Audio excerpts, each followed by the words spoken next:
ಸಂಬಂಧಿಗಳಲ್ಲಿ blood relatives ಅಲ್ಲಿ ಮದುವೆ ಆಗಬಾರ್ದು ಅಂತ. ಈಗ ನಮ್ಮ ಸೊಸೈಟಿಯಲ್ಲೇ ನೋಡಿದ್ರೆ ಸೋದರತ್ತೆ ಮಗನ್ನ, ಸೋದರ ಮಾವನ ಮಗನ್ನ ಮದುವೆ ಮಾಡ್ಕೊಳ್ಳೋದಿರುತ್ತೆ. ಆದರೆ ಇಟ್ಸ್ ನಾಟ್ ಗುಡ್ ಅಂತ ವೈದ್ಯರು ಹೇಳ್ತಾರೆ. ಏನು ಇಂಪ್ಯಾಕ್ಟ್ ಆಗುತ್ತೆ ಹುಟ್ಟೋ ಮಗು ಮೇಲೆ? ಇದನ್ನ ಇವಾಗ ತುಂಬ ಇದ್ರ ಬಗ್ಗೆ ಒಂದು ಅರಿವಿದೆ.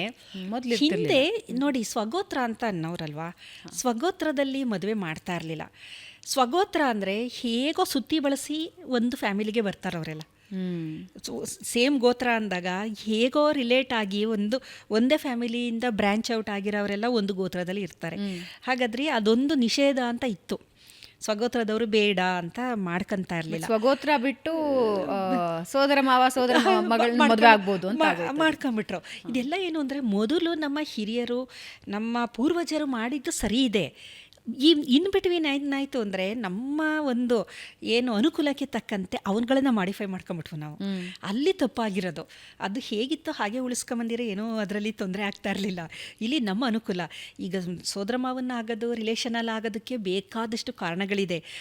ಒಂದು ಒಳ್ಳೆ ಕೆಲಸದಲ್ಲಿರ್ಬೋದು, ಏನು ವರದಕ್ಷಿಣೆ ಕೊಡದೆ ತಮ್ಮನೇ ಇದಾನಲ್ಲ, ನಾನು ಬೇರೆ ಕಡೆ ಯಾಕೆ ಕೊಡೋದು ಅನ್ನೋದು, ಪ್ರಾಪರ್ಟಿ ಅನ್ನೋದು, ಆಮೇಲೆ ತವ್ರ ಮನೆ ಕಂಟ್ರೋಲ್ ಹೊಟ್ಟೋಗುತ್ತೆ ಅನ್ನೋದು, ಏನೇನೋ ಇರುತ್ತೆ. ಸೋಷಿಯಲ್, ಫೈನಾನ್ಷಿ, ಏನೇನೋ ಕಾರಣಗಳು ನೂರಾರು. ಫೈನಲ್ಲಿ ಏನಾಗುತ್ತೆ, ಸಂಬಂಧದಲ್ಲಿ ಮದುವೆ ಆದಾಗ it is a genetic burden ಅಂತಲೇ ಹೇಳ್ತೀವಿ. ಆ್ಯಸ್ ಅ ಜೆನೆಟಿಸ್ಟ್ ನಾನು ಒಬ್ಬ ತಳಿ ವಿಜ್ಞಾನ ತಜ್ಞೆಯಾಗಿ ಹೇಳೋದು ಅಂದರೆ, ಯಾವುದೇ ಕಾರಣಕ್ಕೂ ಸಂಬಂಧದಲ್ಲಿ ಮದುವೆ ಆಗಬೇಡಿ ಅಂತಲೇ ನಾನು ಹೇಳೋದು. ಬರೀ ನಿಮ್ಮ ಕುಟುಂಬದಲ್ಲಿ ಅಲ್ಲ, ಅದು ಸಮಾಜಕ್ಕೂ ಹೊರೆ, ದೇಶಕ್ಕೂ ಹೊರೆ. ಕಾರಣ ಏನು ಅಂತಂದರೆ, ಸಂಬಂಧದಲ್ಲಿ ಈಗ ಹಿಂದೂಗಳಲ್ಲಿ ನಾವು ಸೋದರ ಮಾವನನ್ನು ಮದುವೆ ಆಗ್ತಾರೆ, ಅಥವಾ ಮುಸ್ಲಿಂ ಜನಾಂಗದಲ್ಲಿ ಅವರು ಕಸಿನ್ಸ್ನೇ ಮದುವೆ ಆಗ್ತಾರೆ. ಇದು ನಮ್ಮ ಈಗ ನಮ್ಮ ಒಂದು ದಕ್ಷಿಣ ಭಾರತದಲ್ಲಿ ಸ್ವಲ್ಪ ಜಾಸ್ತಿನೇ ಅಂತಲೇ ಅನ್ಬಹುದು. ಹಳ್ಳಿಗಳಲ್ಲಿ ತುಂಬಾ ಈಗಲೂ ನಾವು ನೋಡ್ತೀವಿ. ಕಾರಣ ಬೇಕಾದಷ್ಟು ಇರುತ್ತೆ, ಬಡತನ ಆಗಿರ್ಬೋದು, ಬೇರೆದೆಲ್ಲ ಇರುತ್ತೆ. ಇದು ಬಹಳ ಹೆಚ್ಚಿಗೆ ನಡೀತಾ ಇರುತ್ತೆ. ಉದಾಹರಣೆಗೆ ಹೇಳ್ಬೇಕಂದ್ರೆ, ಈಗ ಆನುವಂಶೀಯ ಕಾಯಿಲೆಗಳು ಅಂತ ಇದೆ, ಜೆನೆಟಿಕ್ ಡಿಸಾರ್ಡರ್ಸ್ಗಳಂತ ಕರಿತೀವಿ ನಾವು. ಸುಮಾರು ಜಗತ್ತಿನಲ್ಲಿ 15,000ಕ್ಕೂ ಹೆಚ್ಚು ಆನುವಂಶೀಯ ಕಾಯಿಲೆಗಳು ಇದೆ. ಯಾವುದೇ ಕಾಯಿಲೆನ ನೀವು ತಗೊಳ್ಳಿ, ನಾನು ಒಬ್ಬ ತಳಿವಿಜ್ಞಾನ ತಜ್ಞೆಯಾಗಿ ನೀವು ಯಾವ ಕಾಯಿಲೆ ಹೇಳಿದ್ರು, ಕ್ಯಾನ್ಸರ್ ಅಂದರೆ ಅದು ಒಂದು ಆನುವಂಶೀಯ ಕಾಯಿಲೆ ಅಂತಲೇ ನಾನು ಹೇಳ್ತೀನಿ. ಡಯಾಬಿಟಿಕ್ಕು ಆನುವಂಶೀಯ ಕಾಯಿಲೆ, ಬೊಜ್ಜುತನ ಆನುವಂಶೀಯ ಕಾಯಿಲೆ, ಆಸ್ತಮಾ ಆನುವಂಶೀಯ ಕಾಯಿಲೆ, ಮಲಬದ್ಧತೆ, ಎಲ್ಲ ಕಾಯಿಲೆಯೂ ಅದಕ್ಕೇ ಬರುತ್ತೆ. ಅದರಲ್ಲಿ ಬೇರೆ ಬೇರೆ ವರ್ಗೀಕರಣ ನಾವು ಹೇಳ್ತೀವಿ. ಯಾವುದೋ ಒಂದು ಗುಂಪಿಗೆ ಅದು ಸೇರುವಂತಹದ್ದು. ಹಾಗಾಗಿ ಜಗತ್ತಿನಲ್ಲಿ ಸುಮಾರು 15,000ಕ್ಕೂ ಹೆಚ್ಚು ಆನುವಂಶೀಯ ಕಾಯಿಲೆಗಳು ಇದೆ. ಆದರೂ ನಾವು ನೋಡಬೇಕಾದ್ರೆ ಅಷ್ಟೊಂದು ನಮಗೇನು ಕಾಣಲ್ಲ. ಈಗ ಸುಮ್ಮನೆ ನಾವು ಹಾಗೆ ನೋಡಿದಾಗ ಅಷ್ಟೊಂದು ಜೆನೆಟಿಕ್ ಡಿಸಾರ್ಡರ್ ಇದೆ ಅಂತ ನಮಗೆ ಗೊತ್ತಾಗಲ್ಲ. ಕಾರಣ ಏನು ಅಂತಂದರೆ, ಅದರಲ್ಲಿ 80% ಆನುವಂಶೀಯ ಕಾಯಿಲೆಗಳು ಒಬ್ಬ ಮನುಷ್ಯನಿಗೆ ಬರಬೇಕು ಅಂತಂದರೆ ಅವನಲ್ಲಿ ಒಂದು ಜೀನ್ಸ್ ಅಂತ ನಾವು ಅಂತೀವಿ, ಅಲೀಲ್ ಅಂದರೆ ಅದರದ್ದು ಕೌಂಟ್ರ್ ಪಾರ್ಟು, 2ರಲ್ಲೂ ರೂಪಾಂತರ ಆಗಿರಬೇಕು. ಈಗ ನಮ್ಮಲ್ಲಿ ವರ್ಣತಂತುಗಳು ಇದೆ ಅಂತ ನಾನು ಹೇಳಿದೆ. 46 ವರ್ಣತಂತು ಮನುಷ್ಯನಲ್ಲಿ ಇದೆ. ಪ್ರತಿ ಪ್ರಾಣಿಲೂ ಬೇರೆ ಬೇರೆ ಸಂಖ್ಯೆಯ ವರ್ಣತಂತು ಇದೆ, ಆಕಾರ ಮತ್ತು ಸಂಖ್ಯೆ ಬೇರೆ ಬೇರೆ. ಇಲಿಗಳಲ್ಲಿ 40 ಇದೆ, ಚಿಂಪ್ಯಾನ್ಸಿಲಿ 48 ಇದೆ, ಮನುಷ್ಯನಲ್ಲಿ 46 ಇದೆ. ಈ 46ರಲ್ಲಿ 23 ತಂದೆಯಿಂದ ಬಂದಿರುತ್ತೆ, 23 ತಾಯಿಯಿಂದ ಬಂದಿರುತ್ತೆ. ಅಂಡಾಣುವಿನಲ್ಲಿ 23 ಇರುತ್ತೆ, ವೀರ್ಯಾಣುವಿನಲ್ಲಿ 23 ಇರುತ್ತೆ. 2 ಸೇರಿದಾಗ 46 ಆಗುತ್ತೆ. ದೇಹದ ಬೇರೆ ಜೀವಕೋಶಗಳಲ್ಲಿ 46 ಇದೆ, ಇಲ್ಲಿ ಮಾತ್ರ 23. ಸೊ 46 ಆಯಿತು. ಈ 46 ವರ್ಣತಂತು ತಂದೆಯಿಂದ ಬಂದಿರೋದು ಚೆನ್ನಾಗಿರಬೇಕು, ತಾಯಿಯಿಂದ ಬಂದಿರೋದು ಚೆನ್ನಾಗಿರಬೇಕು ಜೀನ್ಗಳು. ಅಕಸ್ಮಾತು ಒಂದರಲ್ಲಿ ಏನಾದರೂ ತೊಂದರೆ ಇದ್ದರೆ ಇನ್ನೊಂದು ಚೆನ್ನಾಗಿರುತ್ತೆ. ಸೊ ಆ ವ್ಯಕ್ತಿಗೆ ಯಾವುದೇ ರೀತಿ ನಮಗೆ ಒಂದು ಚೂರು ಗೊತ್ತಾಗಲ್ಲ, ಅವನು ಆರೋಗ್ಯವಂತನಾಗಿ ಇರ್ತಾನೆ. ಸುಮಾರು 80% ಆನುವಂಶೀಯ ಕಾಯಿಲೆ ಬರಬೇಕು ಅಂದರೆ 2 ಅವರ ಒಂದು ಅಲೀಲ್ ಅಂತ ಕರಿತೀವಿ ನಾವು ಅದನ್ನು, ಜೀನ್ಸು ಅಲೀಲ್ ಅಂತ. 2ರಲ್ಲೂ ತೊಂದರೆ ಆದಾಗ ಮಾತ್ರ ಕಾಯಿಲೆ ಮ್ಯಾನಿಫೆಸ್ಟ್ ಆಗಿ ಫಿಸಿಕಲ್ ಆಗಿ ಕಾಣುತ್ತೆ. 1ರಲ್ಲಿದ್ದರೆ ಅಬ್ಸಲ್ಯೂಟ್ಲಿ ನಾರ್ಮಲ್. ಈಗ ನನಗೆ ಆ ಥರ ಒಂದು ಕಾಪಿಲಿ ಎಷ್ಟು ಡಿಫೆಕ್ಟ್ ಇದೆ ಗೊತ್ತಿಲ್ಲ, ನಿಮಗೆಷ್ಟಿದೆ ಗೊತ್ತಿಲ್ಲ, ಒಂದೊಂದೇ ಇದೆ, ಏನೂ ಆಗಿಲ್ಲ, ನಾವು ಅಬ್ಸಲ್ಯೂಟ್ಲಿ ನಾರ್ಮಲ್. ಹಾಗಾಗಿ ಏನಾಗುತ್ತೆ, ಒಂದು ಕುಟುಂಬ ಅಂದಾಗ ಅಕ್ಕನಲ್ಲಿ, ಆ ಕುಟುಂಬದಲ್ಲಿ ಒಂದು ರೂಪಾಂತರ ಆಗಿದೆ. ಅಕ್ಕನಿಗಾಗಿದೆ, ತಮ್ಮನಿಗಾಗಿದೆ, ಅವೆರಡು ಅವ್ರ ತಂದೆ ತಾಯಿಯಿಂದ ಅವ್ರಿಗೆ ಬಂದಿರೋದು. ತಂದೆ ತಾಯಿಯಿಂದ ಅಕ್ಕ ತಮ್ಮನಿಗೆ ಒಂದು ರೂಪಾಂತರ ಬಂದ್ಬಿಟ್ಟಿದೆ. ಒಂದೊಂದೇ ಕಾಪಿ ಇದೆ. ಅಕ್ಕನೂ ತುಂಬ ಚೆನ್ನಾಗಿದ್ದಾರೆ, ತಮ್ಮನೂ ತುಂಬ ಚೆನ್ನಾಗಿದ್ದಾನೆ. ತಮ್ಮ ಕೆಲಸಕ್ಕೆ ಸೇರ್ಕೊಂಡ, ಒಳ್ಳೆ ಗೌರ್ಮೆಂಟ್ ಜಾಬು, ಒಳ್ಳೆ ಸ್ಯಾಲ್ರಿ ಎಲ್ಲ ಆಯಿತು. ಅಕ್ಕನ ಮಗಳಿದ್ದಾಳೆ, ಅಕ್ಕನಿಗೆ ಮಗಳನ್ನ ತಮ್ಮಂಗೆ ಕೊಡಬೇಕು ಅಂತ. ಅಕ್ಕನಿಂದ ಅಕ್ಕನ ಮಗಳಿಗೆ ಈ ಒಂದು ಮ್ಯೂಟೇಷನ್ನು ಟ್ರಾನ್ಸ್ಫರ್ ಆಗಿದೆ. ಅವಳಿಗೂ ಒಂದೇ ಕಾಪಿ. ಅವಳು ಬ್ಯೂಟಿಫುಲ್ಲಾಗಿ ಚೆನ್ನಾಗಿದ್ದಾಳೆ, ಸೋದರ ಮಾವನು ಬ್ಯೂಟಿಫುಲ್, ಹ್ಯಾಂಡ್ಸಮ್ಮು, ತುಂಬ ಚೆನ್ನಾಗಿದ್ದಾರೆ. ಸೊ ಏನಾಯಿತು, ಈಗ ಸೋದರ ಮಾವನ ಮದುವೆ ಆದಾಗ ಈ ಕೆಲವೊಂದು ಕಾಪಿ ಇದೆ, ಈತನಲ್ಲೂ ಒಂದು ಕಾಪಿ ಇದೆ, 2 ಕಾಪಿ ಸೇರ್ಕಂತು. ಸೇರಿದಾಗ ಅವರಿಗೆ ಹುಟ್ಟುವ ಮಕ್ಕಳಲ್ಲಿ 4 ಮಕ್ಕಳು ಹುಟ್ಟಿದ್ರೆ ಒಂದಕ್ಕೆ ಸಂಪೂರ್ಣವಾಗಿ ಕಾಯಿಲೆ ಇರುತ್ತೆ, 1 ಮಗು ಆರೋಗ್ಯವಾಗಿರುತ್ತೆ, 2 ಮಕ್ಕಳಿಗೆ ಒಂದೊಂದು ಕಾಪಿಲಿ ತೊಂದರೆ ಇರುತ್ತೆ.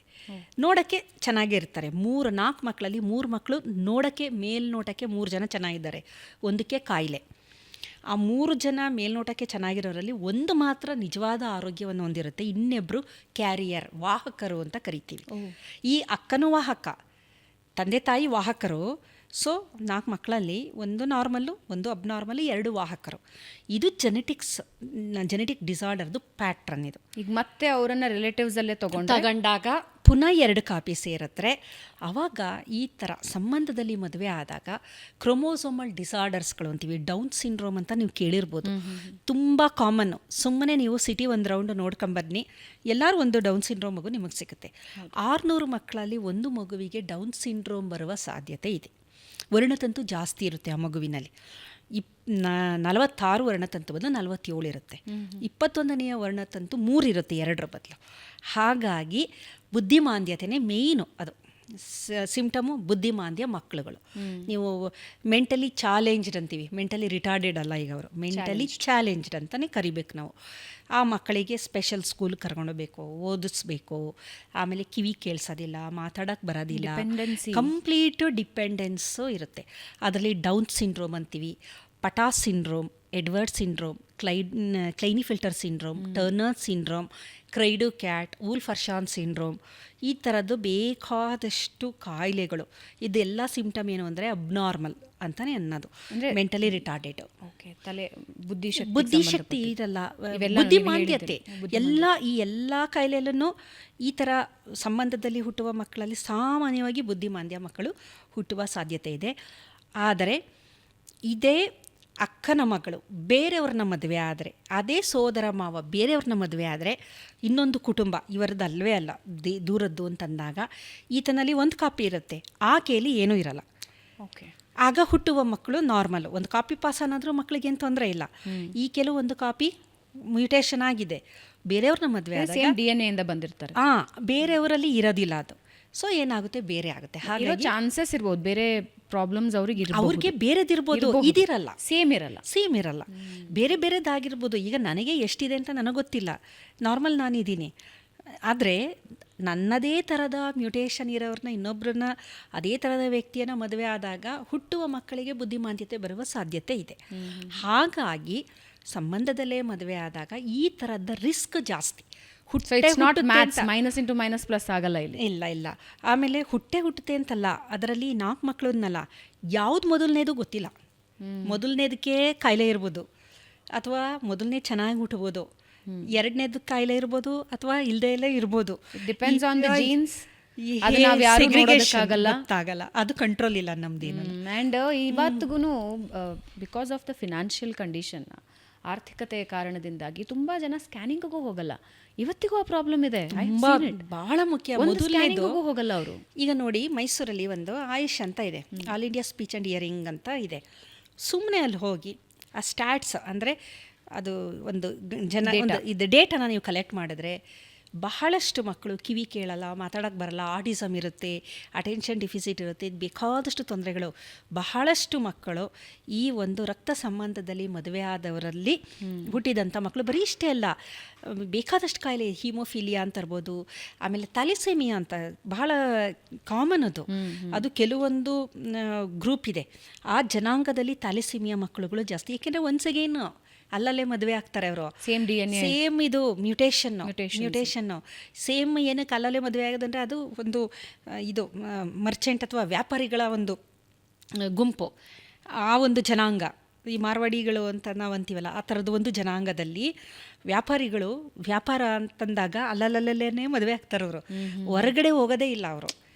ಹಾಗಾಗಿ ಏನಾಗುತ್ತೆ, ಕೆಲವೊಂದು ಕಾಯಿಲೆಗಳು ಅದು generation to generation pass on ಆಗ್ತಾ ಹೋಗುತ್ತೆ. Very dangerous. ಹಾಗಾಗಿ ರಕ್ತ ಸಂಬಂಧದಲ್ಲಿ ಅದರಲ್ಲಿ ಕನ್ಸಾಗಿನಿಟಿಲಿ 3 ಥರ ಇದೆ. ಮೊದಲನೇ ಲೆವೆಲ್ ಏನು ಅಂತಂದರೆ, ಸ್ವಂತ ಅಣ್ಣ ತಮ್ಮ ಅಕ್ಕ ತಂಗಿನೇ ಮದುವೆ ಆಗೋದು. ಅದು ಈ ನಮ್ಮ ಒಂದು ಸಮಾಜದಲ್ಲಿ ಇಲ್ಲ, ಬುಡಕಟ್ಟು ಜನಾಂಗದಲ್ಲಿ ಇದೆ ಅದು. ಕೆಲವೊಂದು ಬುಡಕಟ್ಟು ಜನಾಂಗದಲ್ಲಿ ಸ್ವಂತ ಅವರ ಅಣ್ಣ ತಮ್ಮ ರಿಲೇಷನ್ ಡೈರೆಕ್ಟ್ ಅದು, ಅದನ್ನು ಫಸ್ಟ್ ಡಿಗ್ರಿ ಕನ್ಸಾಗಿನಿಟಿ ಅಂತ ಕರಿತೀವಿ. ಅದು ಸಾಮಾನ್ಯವಾಗಿ ಒಂದು ಸುಸಂಸ್ಕೃತ ಸಮಾಜದಲ್ಲಿ ನಾವು ನೋಡಲ್ಲ. ಎರಡನೇದು ಸೋದರ ಮಾವ ಅಥವಾ ಕಸಿನ್ ಮ್ಯಾರೇಜು, ಇದು ಸೆಕೆಂಡ್ ಡಿಗ್ರಿ ಕನ್ಸಾಗಿನಿಟಿ. ಥರ್ಡ್ ಡಿಗ್ರಿ ಕನ್ಸಾಗಿನಿಟಿ ಅಂದರೆ ಸೋದರ ಮಾವ ಇದಲ್ಲ, ಆದ್ರೂ ರಿಲೇಷನ್ ಅವರು ಸೋದರ ಮಾವನ್ನ ಯಾರೋ ಅವರ ಮಗ ಅಂತ ಒಂದು ಸ್ವಲ್ಪ ದೂರ ಅಂತಾರೆ, ಬಟ್ ಅದೇ ಇದಕ್ಕೆ ಸೇರಿದಂಥವ್ರು ಅವರು. ಆವಾಗ ಥರ್ಡ್ ಡಿಗ್ರಿ ಕನ್ಸಾಗಿನಿಟಿ ಅಂತ. ಈ ಡಿಗ್ರಿ ಅಂತ ನಾವು ಹೇಳ್ದಂಗೂ ಅದರದ್ದು ತೊಂದರೆಗಳನ್ನು ಅಷ್ಟೇ ಹತ್ರ ಆಗ್ತಾ ಬರುತ್ತೆ. ಫಸ್ಟ್ ಡಿಗ್ರಿ ಜಾಸ್ತಿ ಇರುತ್ತೆ, ಸೆಕೆಂಡ್ ಡಿಗ್ರಿಲಿ ಅದಕ್ಕಿಂತ ಸ್ವಲ್ಪ ಕಮ್ಮಿ, ಇಂಟೆನ್ಸಿಟಿ ಚೂರು ಕಮ್ಮಿ, ಥರ್ಡ್ ಡಿಗ್ರಿಲಿ ಒಂದು ಸ್ವಲ್ಪ ಕಮ್ಮಿ ಇರ್ಬೋದು, ಬಟ್ ರಿಸ್ಕ್ ಅಂತೂ ಇದ್ದೇ ಇರುತ್ತೆ. ಓಕೆ, ಬಹಳಷ್ಟು ವಿಷಯಗಳು ಇವತ್ತು ನಾವು ವೀಕ್ಷಕರಿಗೆ ತಿಳಿಸ್ಕೊಟ್ಟಿದ್ವಿ. ಬಟ್ ಲಾಸ್ಟ್ಲಿ ನಾನು 2 ಟಿಪ್ಸ್ ನಿಮ್ಮಿಂದ ತಿಳ್ಕೊಳ್ಳೋದಕ್ಕೆ ಇಷ್ಟಪಡ್ತೀನಿ.